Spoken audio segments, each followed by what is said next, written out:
is the infected air that we breathe in. But what does air pollution cause? It causes burning wood,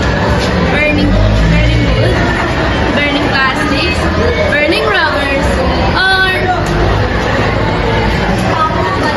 or the traditional jeepneys that we use when commuting. In simple words, air pollution is the dirty air that comes from traditional jeepneys and burning of trash and cigarettes, and etc. Sino nga bang naapektuhan sa air pollution, Ice Cream? Tayong lahat, mga hayop, tao, halaman, at naman sa paligid natin na buhay. It means lahat daw tayo, including people na may sakit.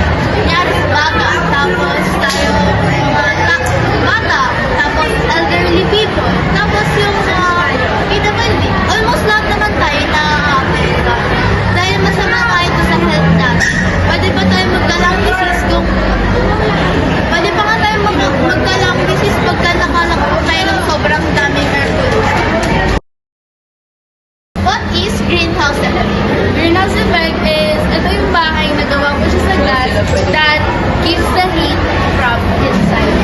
And ano nga ba ang benefits ng greenhouse effect? Ang benefits nito ay keeps our earth warm.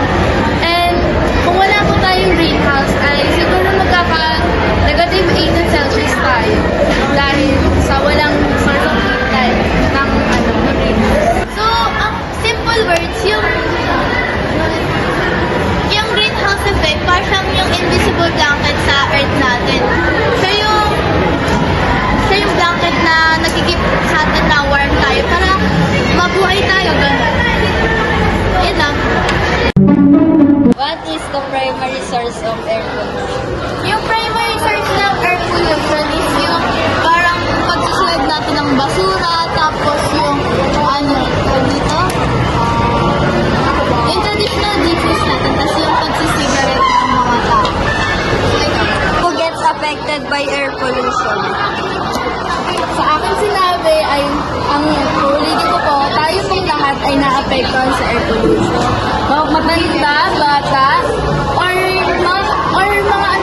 mga teenage pa lang. Pero ang mas pinaka naapektuhan ay mga Maynila. So yun, those air pollution affect our health.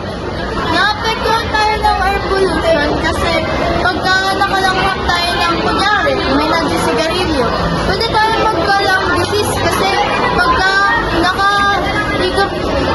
higop or nakamay tayo ng dirty air, pwede tayong magkasakit tulad ng lung disease.